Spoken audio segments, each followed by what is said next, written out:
Okay, good afternoon, everyone, and welcome to our monthly All In for Kansas Kids Strengthening Early Childhood in Kansas Systems Building webinar for Wednesday, June 11th, 2025. My name is Julia Gruss. I am a research project coordinator at KU's Center for Public Partnerships and Research, and I will be your webinar facilitator for today. I am also joined by my colleague, Bree Houston, who is going to be running the slides for us. And we will drop all relevant links in the chat, but I don't believe we have many of those today. If there are any questions throughout the presentations, please feel free to drop those questions into the chat and we will ask them at the appropriate time if there are any. Bree, you can go to the next slide. So as always, our webinar series are held on the second Wednesday of the month. You can sign up for the weekly All In for Kansas Kids e-newsletter, where you are getting early childhood systems updates every week. And you can sign up for that at www.kschildrenscabinet.gov. Today, we have two presentations for you. We're going to kick everything off with a care and wellness conference panel. We held some care and wellness conferences in May, and they were the first of their kind in Kansas. So we have some of the breakout session leaders as well as an attendee that went to one of those care and wellness conferences who are going to speak on their experience, just some of like the lessons learned and some of the things that came out of that. As well as some information on the evaluation side of everything that went on at the Care and Wellness conferences.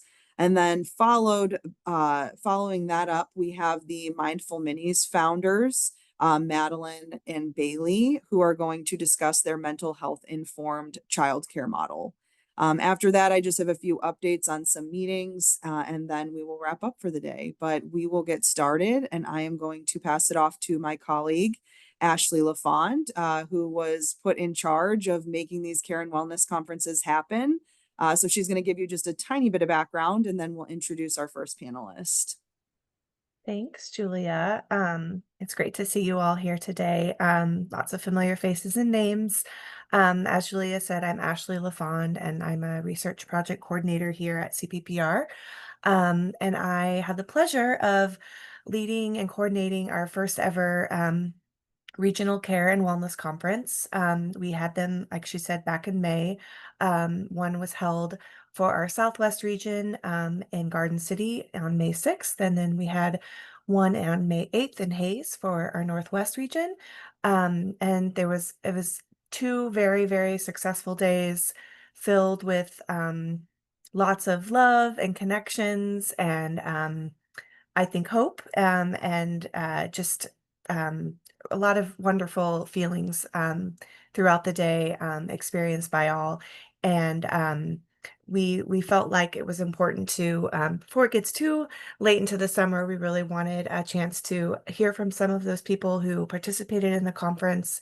Like Julia said, we'll have the panel and you'll hear from some of them soon, just to hear about their experiences and around the conference and what they took from the conference and their experiences. In case some of you don't know, the conferences were essentially born, if you will, from the PDG grant, the Preschool Development Grant. And it's a 3-year grant, and this was year one for the PDG renewal grant.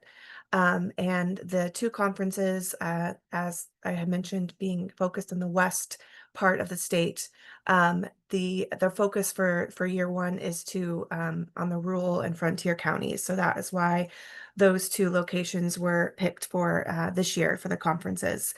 And the conference was the main goal of it was to hold a third space, if you will, for early childhood providers, mental health providers, as well as families of young children.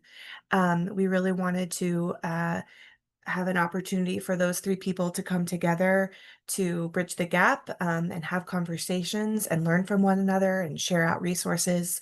The day was filled with different panels and different training sessions, some of which you will hear more about from Madelyn and Bailey at Mindful Minis and Peggy. And then we also had a resource hour that was during our lunch hour, and that was for people in the community to come and share out about different resources, so people could learn about opportunities and resources that are in their area and make connections. So we do plan to have more conferences in the future, and we will, of course, be sharing out information on that as those plans come into place. But the focus will be more on the central part of the state for year two. So more to come on that in the not so distant future. So I will stop talking and I will go ahead and kick it off. Have Peggy start us off with being our first care conference presenter. Peggy is from KITS, Kansas and Service Training Center System, sorry. She's also affiliated with CAME, and I won't go too much more into that, Peggy. I'll let you do your own intro and take it from there. Great, thank you, Ashley. Hello, everyone. It's really wonderful to be here. I am affiliated with CAME. I'm the president this year, and also serve to support some of their finance, et cetera. CAME, as you might know, is the professional organization in Kansas that really supports infant and early childhood mental health. And we have a wonderful partnership with the PDG partners, and we're through that we're part of this conference. Um, in addition to that, I do work for Kansas In-Service Training System through the University of Kansas. We support professionals in the 0 to 3 early intervention space, the Kansas Infant Toddler Services programs, and work with the Kansas Department of Health and Environment. I mention that because we also spent some time talking about how to find and support services for young children with potential delays or disabilities, and how families and providers can find that support.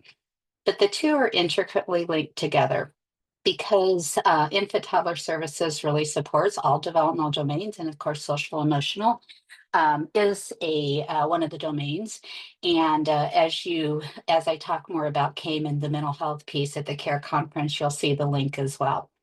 But first, for those of you who may not be as familiar with our infant and early childhood mental health work in Kansas, which I assume most of you are, because I was once in the profession of early care and education, and I know you have a lot of training, but just in case.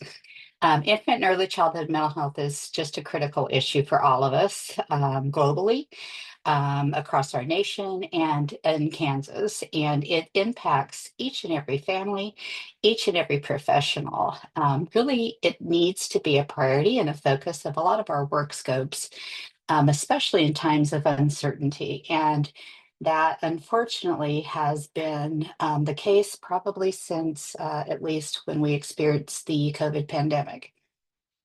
Infant and early childhood mental health is about the child mental health for sure, prevention and intervention. And so when we talk about it, we're not talking about mental health centers solely, or infant and early childhood mental health clinicians. We're talking about each and every one of you.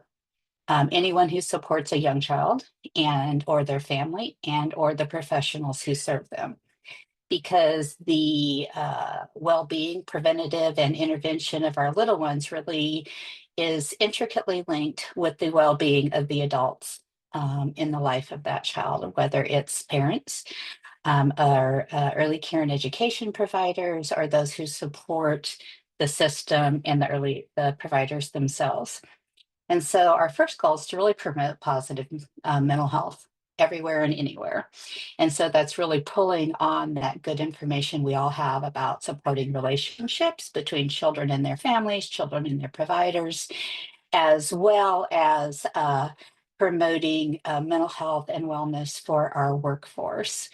As we know, culture is central. So I love that we went out to Western Kansas, because it's important to know the communities that we're working with and the specific pieces in their lives that both support mental health and perhaps threaten or challenge mental health.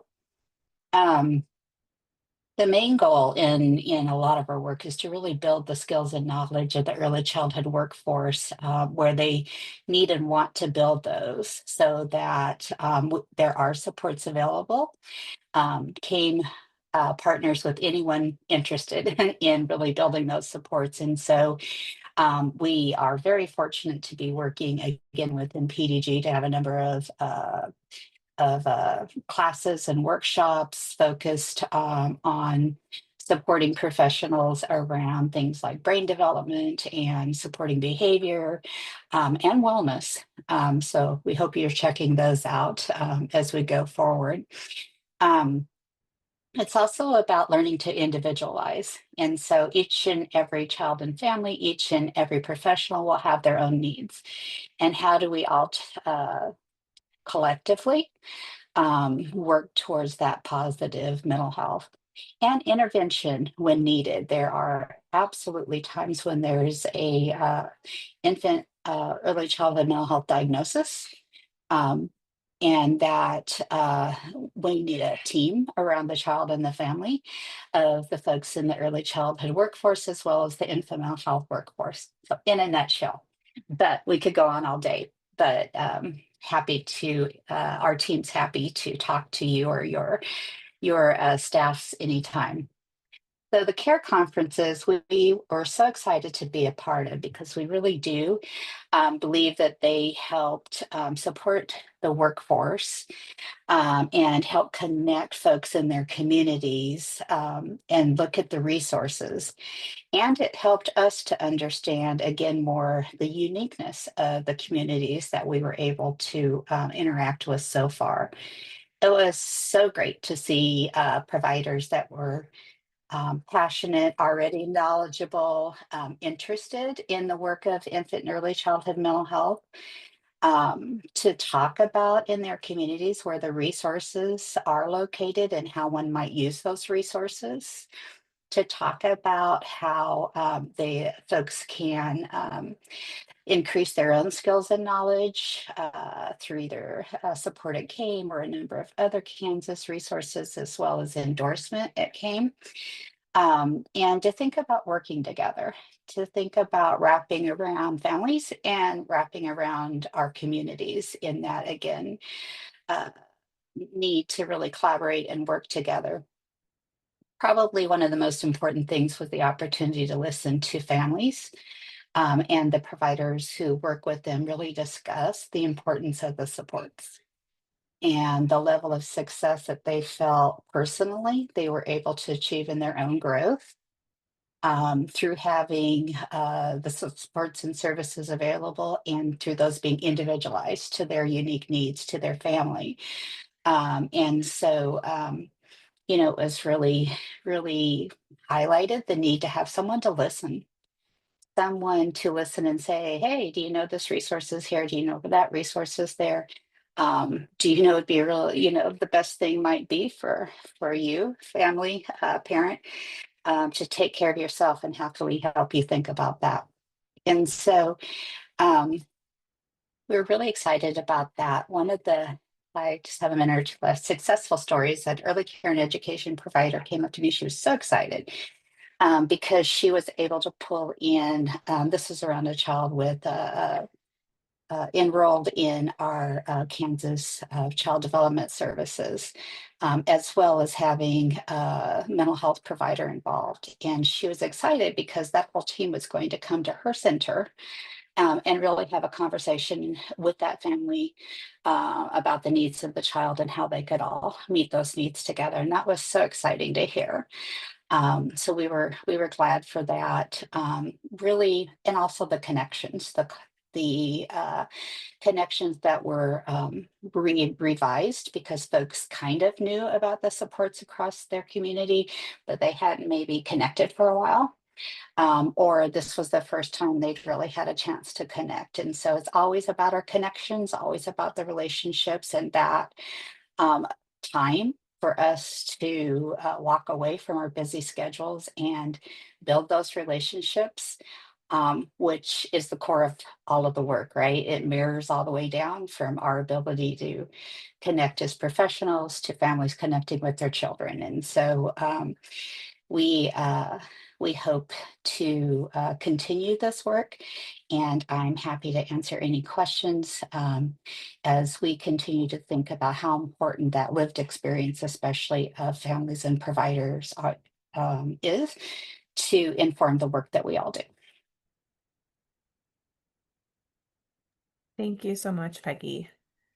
Mhm. Okay, we are going to go on to our next presenter, which is Ashley Beeson. Ashley is someone I met very briefly in Hayes during the conference, and so I thought she would be a great person to come join today to speak on her experience attending the Care and Wellness Conference, and also someone who is coming at it with do you know two perspectives of being a parent herself to young children with special needs, as well as being a mental health provider. So I will let her share a little bit more about that. Hi, everyone. I'm Ashley Beeson, as Ashley said, and I attended I think it was May 8th, Hayes location of the Care and Wellness Conference. Was sort of invited in my newest role by others working in state agencies that were attending. So my background is as an educator. I worked in special and gifted education and middle level public schools for most of my career until I got a doctorate, and moved into more statewide work. Currently, I have a consulting business and I'm primarily working on a statewide autism spectrum disorder grant that's focusing on advocacy for Kansans with ASD or various neurodiversities and their families.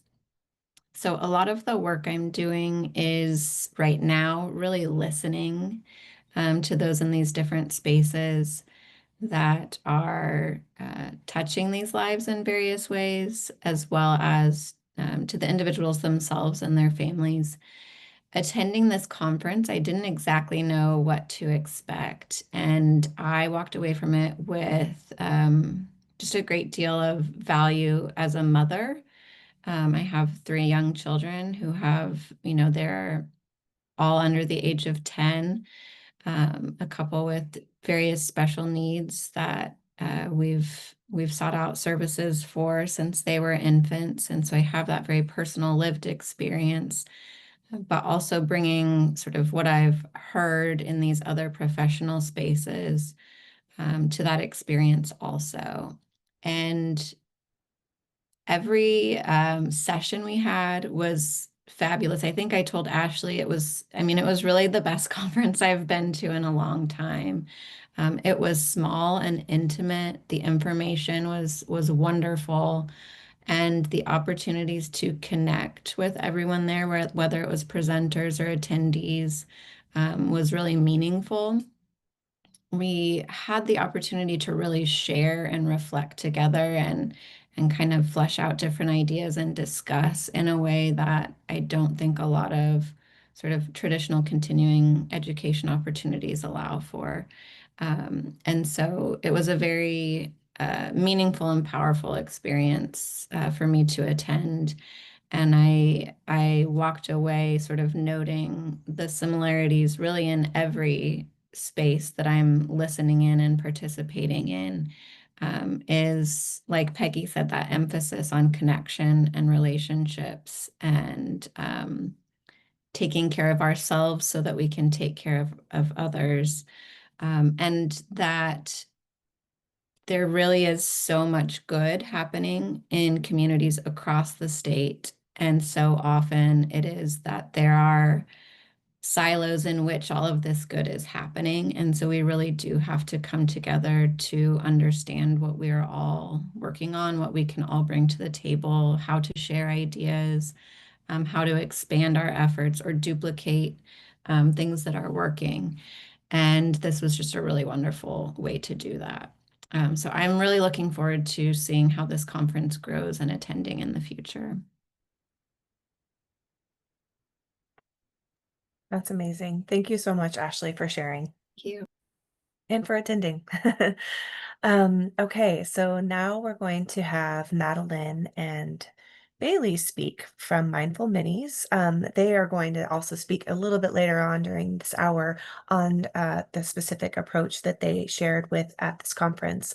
But for now, I'm just going to introduce them and let them introduce themselves and give a little bit more background behind what they do and then also around their experience at the conference as well. Hello. Like she said, Bailey, Madelyn. and we're with Mindful Minis and Mindful Collective. Mindful Minis is a mental health informed childcare center, and Mindful Collective is a group, like a wellness collective group of therapists, speech therapists, massage therapists, parent coaches, all the things. So the two kind of go together. We are working with the PDG team on providing coaching and consultation to the early childhood workforce as well. A lot of the stuff we'll talk about, we can wait for our little presentation at the end. But ultimately, we got the chance to talk to everybody at the CARE conference, those that were in our room, make connections. I think the theme of the webinar so far is connection, and we sure love that word and the foundation that it creates. And so I do think that that's the goal of the CARE conference, and that's what we experienced was getting connected, because being new to the childcare world, we didn't know all the resources out there and what's already available. So having the access that, you know, everyone's trying to make points to where, hey, here's some resources, here's how you can get connected, and to share all of that. So that was a really great experience for us to get connected with a lot of the families, a lot of other providers, and people that we then can also be a resource for. So it was nice to get connected on our end, and then also to hopefully be a resource for whomever might need the additional support, whether that's the coaching, that could be therapy, that could be anything that we offer. So we appreciated being looped in to the CARE conference. We didn't get to experience the whole conference because we're pretty far away, but we were able to show up and make some connections while we were there, and we're excited for the next one to be more involved and more present as well.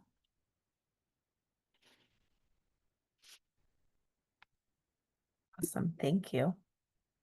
And then someone who I wanted to call out briefly before Sushmita joins us, Stephanie Coleman from Lind. She was able to, at the last minute, join today, and she agreed to coming off mute and sharing a little bit also about her experience as being a part of the conference. She was one of our, she led one of our sessions as well. Thanks, Ashley. Hey, everybody. I'm Stephanie Coleman. I'm from Kansas Lend. Lend stands for Leadership, Education, and Neurodevelopmental and Related Disabilities, hence the word Lend. We're a workforce training grant out of the University of Kansas Medical Center in the autism clinic. I won't go into that. So we had the opportunity to present at both locations, Garden City and Hayes. And I think it was really important. Everybody was, you know, have shared some great feedback, so I'm not going to rehash that, except for the connections. Having that connection and being on the east side of the state, and we know how big the state is. And so being here in Kansas City, Kansas, not having the ability to connect across the state, this gave me an opportunity to do that. So that was fantastic, because Lend and the other program I support here at the medical center is the Kansas Family Support Center. Both of those are two statewide initiatives. And sometimes we stay in our own little bubble, and we need to make sure we're providing those supports and services throughout the state, and not just in our little bubbles when we're statewide initiatives. Especially when, you know, I think about this, I'm also a parent of a 29-year-old on the spectrum. And I think about all the services that I wish I had known way back when. But I am here in Johnson County, and most people know Johnson County think that Johnson County has everything. Well, we don't have everything, but I do know how blessed that I am, that I have a lot more than the other parts of the state. So I love that this care and wellness program was bringing out all these different statewide initiatives to these different areas to say, hey, we're here to partner with you locally too. And we're here for you. So that's one of the best things I liked about this conference, was having that ability to share that information. So I don't know what more you want me to talk about. That's perfect. I'm glad that you could speak on at the last minute. Oh, yeah. Tell me something to talk about, I can do it. Well, if there's any questions for anyone that just spoke, please feel free to put it in the chat at any time, and we can try to make time to address that. Julia, if it's good for you, I guess we'll just keep moving along and pass it on over to Sushmita.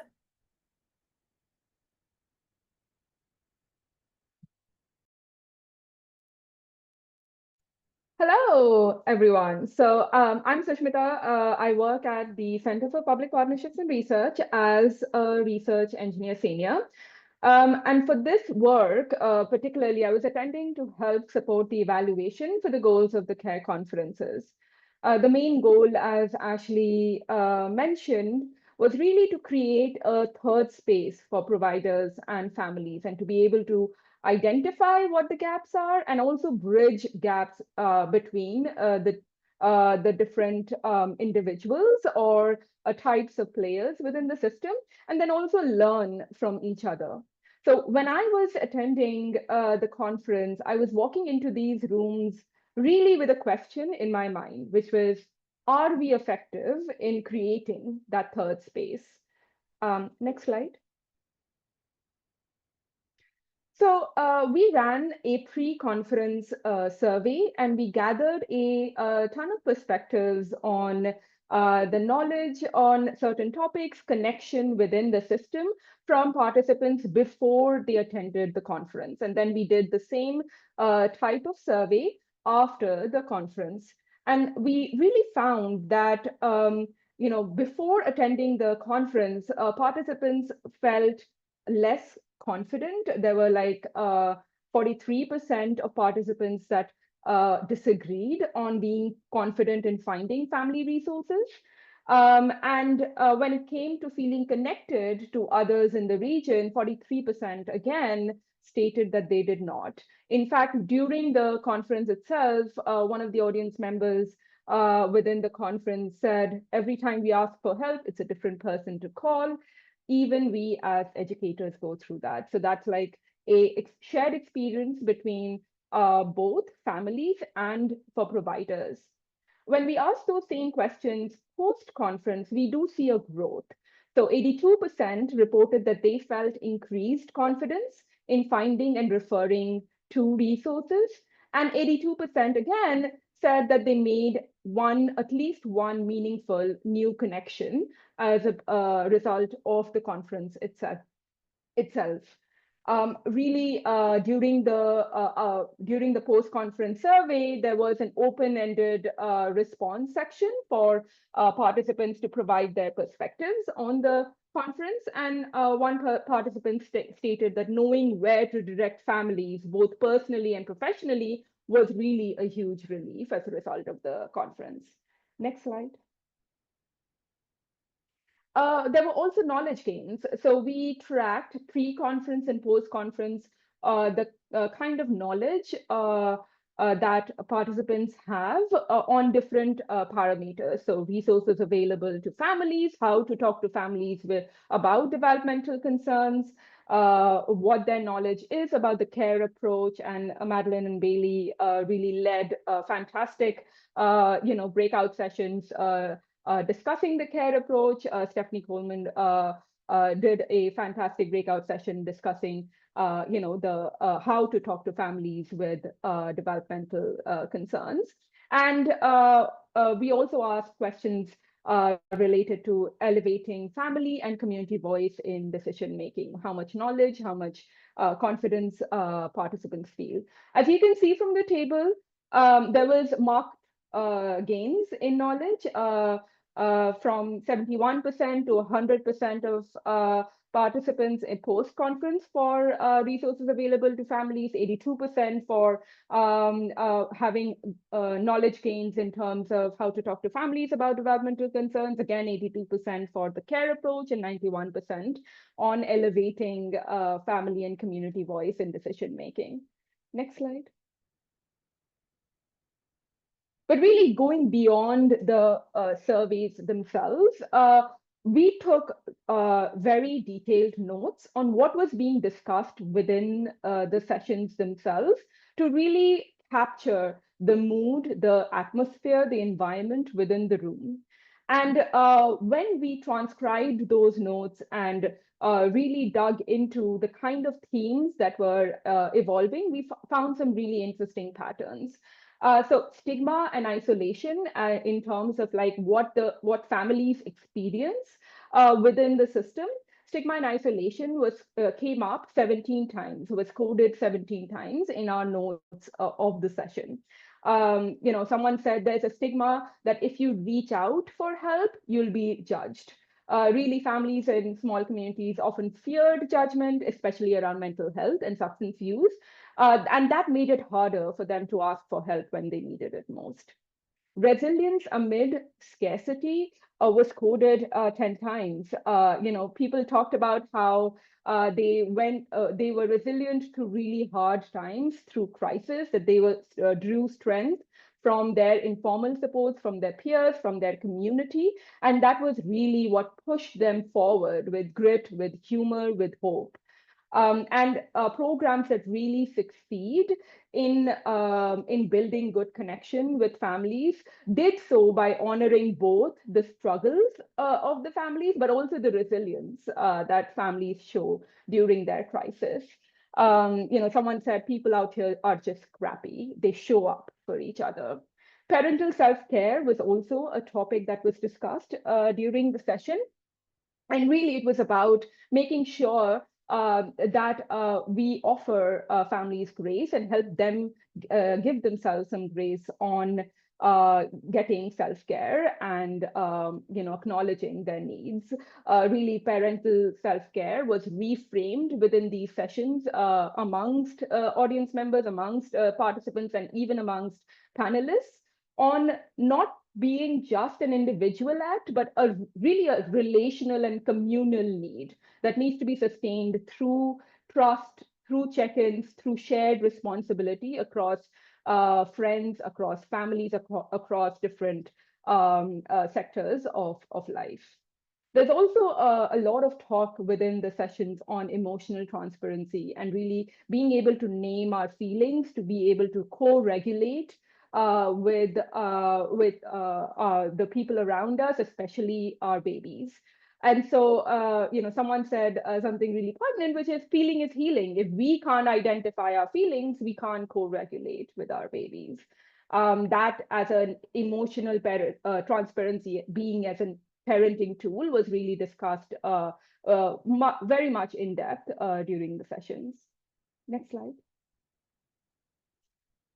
We also coded a ton of codes related to family and provider relationships. So a lot of times when families were talking about effective service delivery and effective family provider relationships, they were talking about non-judgmental and safe spaces for themselves.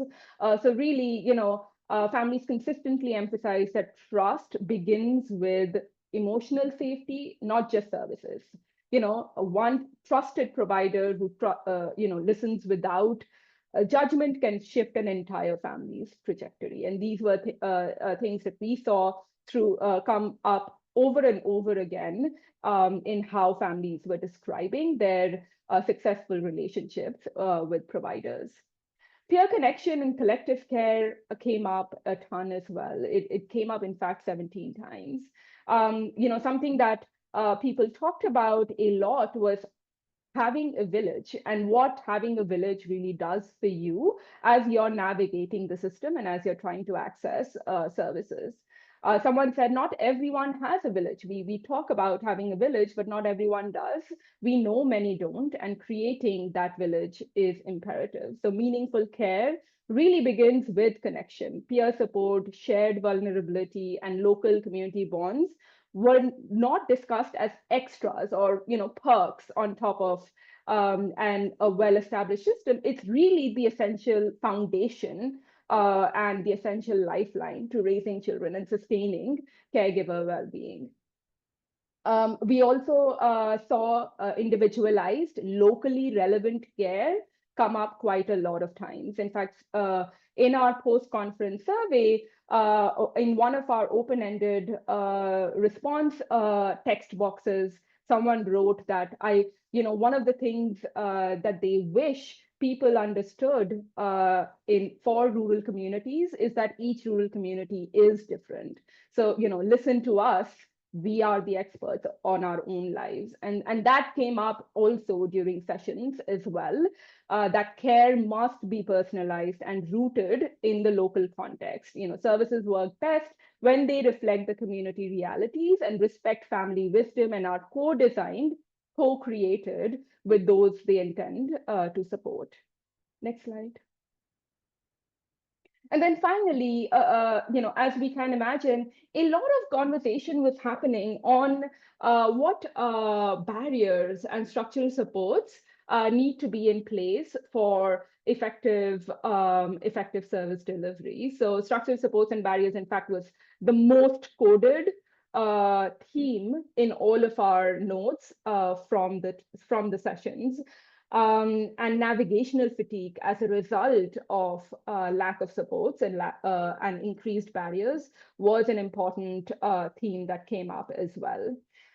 When people were discussing certain stories that they came across during sense-making sessions, one audience member stated that maybe it's not that families don't trust the experts, but it just takes so long to get in, they end up doing it themselves. And so what we are seeing potentially when we are seeing folks creating their own support systems, creating their own pathways, it's almost a coping mechanism because of the navigational fatigue that may come from navigating a formal system which has a lot of complexity, which has a lot of long waits and uneven access.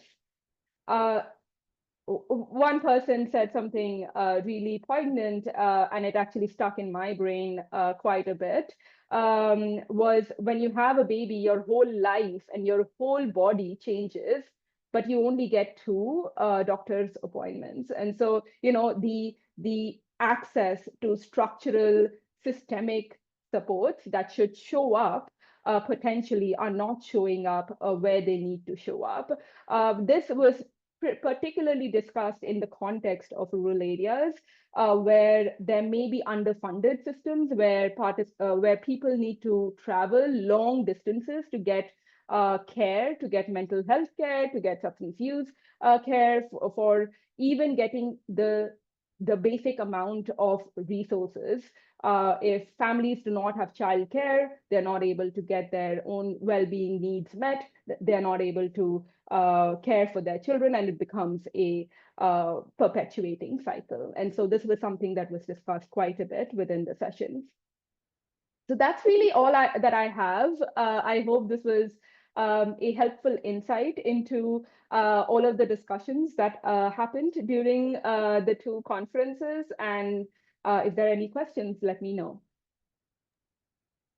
Thank you so much, Sushmita. That was great information. I love hearing about what the themes were and kind of what came up at those care and wellness conferences.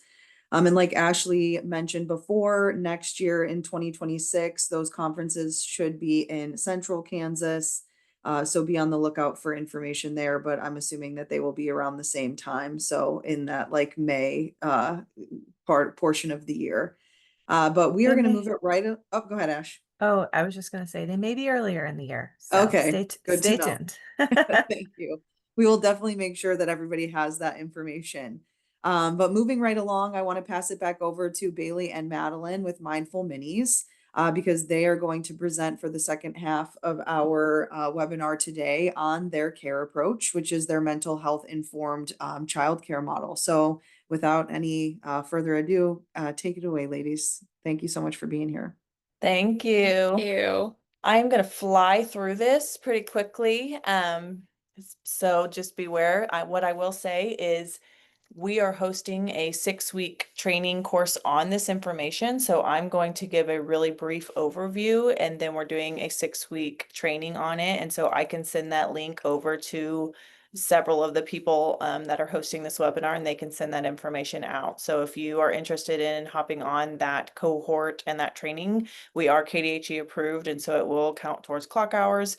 So if you find any interest in what we're talking about and you want to hear more, not only do we offer the training, but we do coaching and we offer therapy as well. So a little bit about us. We're both licensed therapists.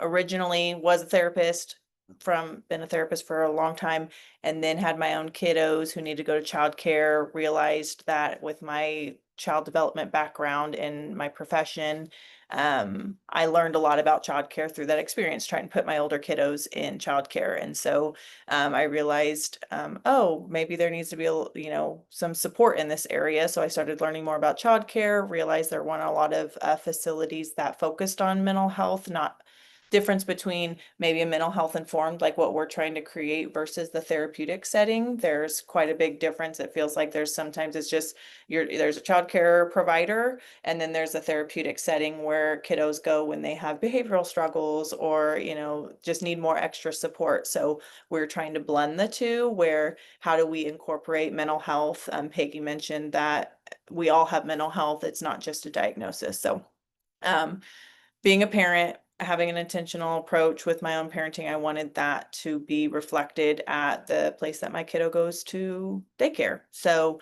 wanted to create our own, and Madelyn and I partnered up with her background. She's a licensed therapist as well, long background in childcare support and all of that. So we teamed up and we decided, let's try and create something that's proactive in its approach and not just reactive, because birth to 5 is such a crucial time. So I'll talk about that here in a little bit. You can go to the next slide. So we're a mental health informed approach, like I said, a little different than a therapeutic approach. We just wanted everything to be intentional. So we created a care approach that we're going to briefly go over: connect, accept, co-regulate, and empower. It's a foundation for every interaction. It's a foundation for in the moment situations. It's that proactive and also can be reactive, but we really feel strongly about perspectives. Perspectives are powerful in our work as therapists, that sometimes if you hear something differently, it hits differently and it makes more sense to you. So when it comes to working with children and how crucial and impactful it is, sometimes a good perspective can help people see and understand things differently. So go ahead and go to the next slide. So we usually start our training with a big perspective. And we talk about everyone can understand what a supportive boss feels like in comparison to a challenging boss. And so usually I gather feedback from the audience. And this time I just threw it on there, right? So we're prepped and ready to go. But a supportive boss is someone who's more understanding, reflective, calm, accountable, who also wants to repair, like, hey, I messed up. I'm sorry I did that, or I could have handled that better, and respectful. And a lot of other traits and characteristics and skills, right? And then the challenging boss would be someone that's potentially more harsh, critical, defensive, micromanages you. And again, list goes on. Usually when we present on this, that list gets really, really long because everyone knows what a harsh or challenging boss can feel like. So we start with this analogy or this perspective because, go ahead and go to the next slide. What we want people to reflect for themselves is, when we're working with children, how often are we the supportive boss and how often are we the challenging boss? Because a lot of times when we're interacting with children, we tend to lean into that power dynamic quite a bit, and that tends to lead us more into that challenging characteristics. We can potentially have a harsh tone or more directive or micromanaging. And sometimes we're not as reflective or accountable or repairing or respectful because I'm the adult, you're the child. So it's a pretty powerful perspective. We don't, like it mentions on my slide, we don't ever want it to be shameful. Like when you find new information out, that can bring about shame. And really what we want it to do is bring new awareness. When you understand new things, then you can utilize that information instead of it, making you feel bad for how maybe you've handled things in the past. So our approach is very supportive of, well, we talk a lot about Brene Brown, and her talks about shame and vulnerability. And so our work with the workforce is to bring more education and understanding and perspectives, but leave the shame out of it. When you learn more, you can apply better techniques and it makes more sense to you. So we don't want it to bring about shame by any means, but so already talked about birth to 5, such a crucial time. That's when the brain is developing a whole lot. And so if we are not bringing a lot of attention to the mental health of children from birth to 5, then we're missing out on a lot of good opportunities, because that's when they absorb the most, right? Their brains are just taking in so much information, and it can be a really crucial time for us to build self-esteem, to build problem solving, emotional regulation, right? The list goes on. So I also think that our perspective is the workforce, the early childhood workforce, the impact that we have is so underrated, because we are taking the role of that parenting approach during the day and supporting these parents in their parenting approach. And so it's so important for us to be just as intentional as they may be at home, because we are helping that child be the adult and the teenager and whomever they're going to be. We have an impact. And so I just don't, everyone can probably go on and on about that. I've been on plenty of webinars when we all talk about how there needs to be more support for the workforce from this perspective, but go ahead, go on. Next slide. Okay. So C, connection. And that was the theme of the webinar today, it seemed like, which we love, because connection is definitely our foundation. We talk a lot about how, again, a perspective we like to share is when you feel connected to somebody in your adult life, you hear them better. So we give an example of like a partner, a friend, a boss, for example. If you feel connected to that person, you're going to hear them better, find perspective for them better, have more grace and compassion for them, all of those things. If you do not feel connected and you feel more disconnected to that person, it's going to be harder when they bring something to you. Hey, you left your socks on the floor, or hey, do you mind, doing the dishes after work, or whatever the thing might be, or hey, you really hurt my feelings and you upset me. If I'm disconnected to that person, I'm going to have a harder time hearing them. I'm going to respond probably not as skillful as if I was connected. And so we want to translate that to kiddos. If we are not creating a foundation of connection for the kiddos, then they're probably not going to listen to us as well. Going back to brain science, their prefrontal cortex is only 25% developed by the age of 5, which is where impulse control, empathy, decision making, all those good skills. So ratio wise, that's 1 out of 4 times they're actually going to listen to us. And so if we take that connection out of the equation, we're reducing that even further. So connection's huge, and not just connection in the way that we feel connected. Again, like if you're thinking of a partner, a friend, or whomever, connecting in the way that they fill their cup.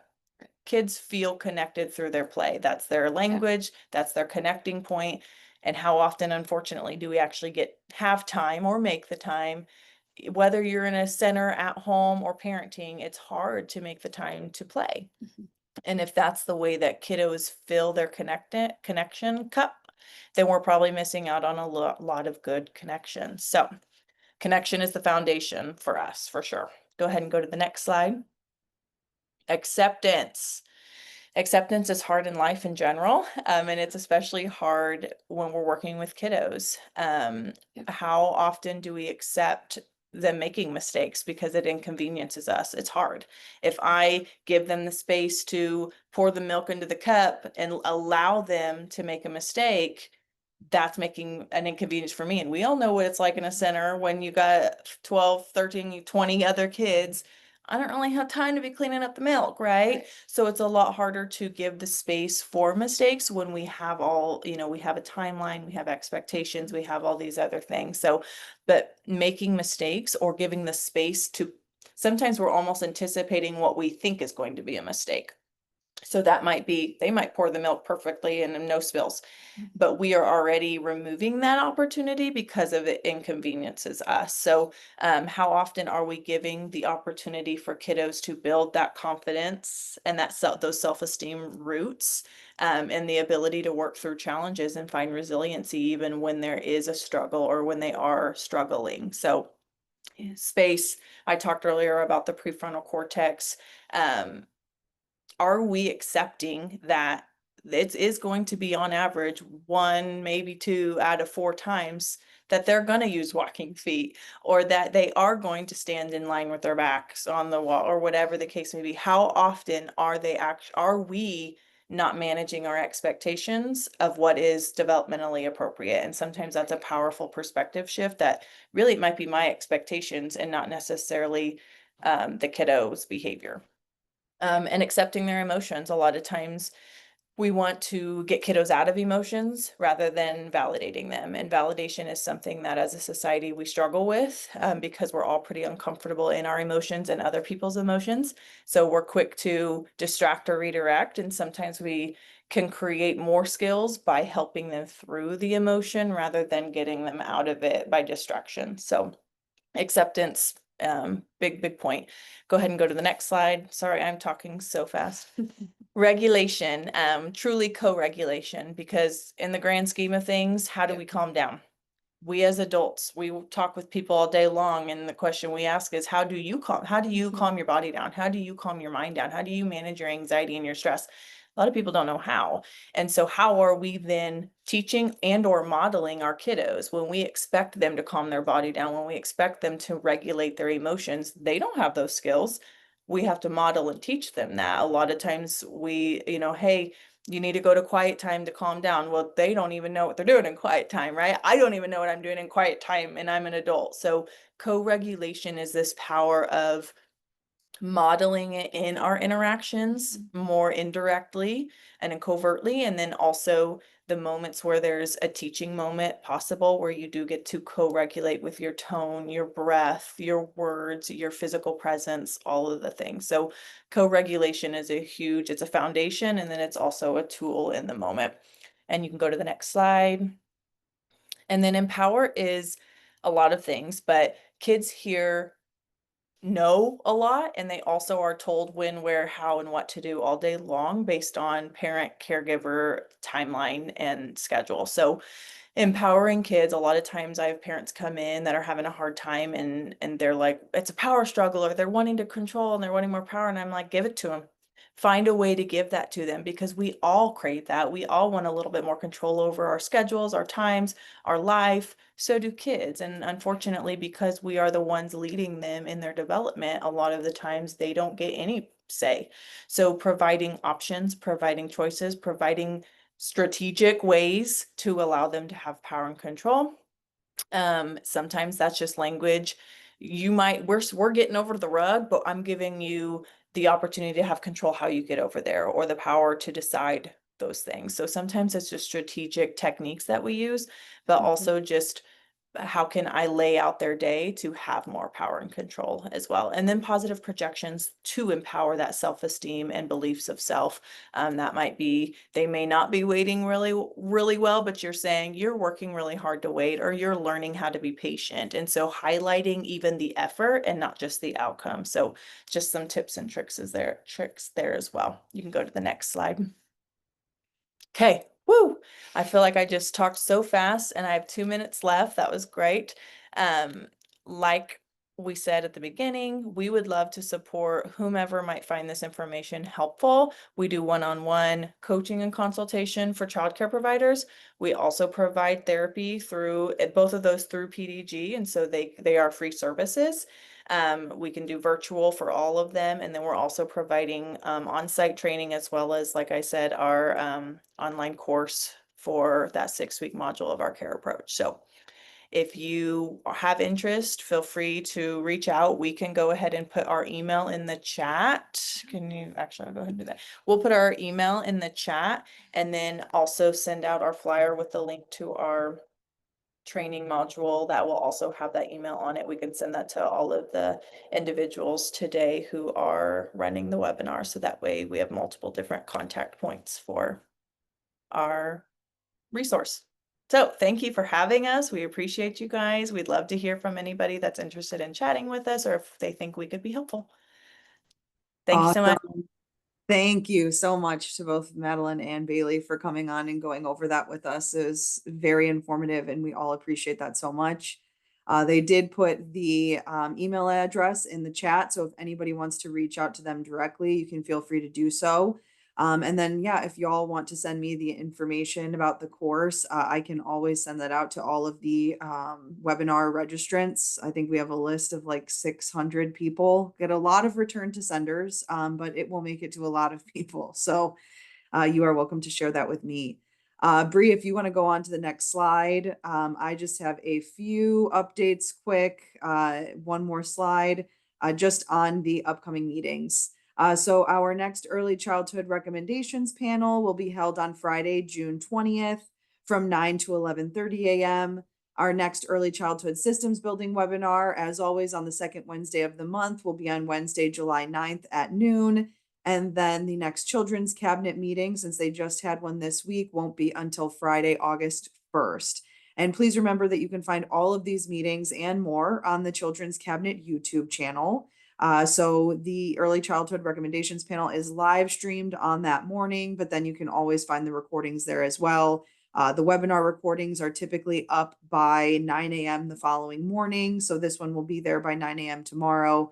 But just give the Children's Cabinet YouTube channel a look and you can find a lot of interesting recordings there. Next slide, Bree. That is all we have for you today. So if you want to stay up to date, again, you can sign up for that newsletter at kschildrenscabinet.gov, and you can always go to the Children's Cabinet YouTube channel. Thank you to everyone who presented with us today. Thank you for everybody who joined us. We hope you have a great Wednesday and a wonderful rest of your week.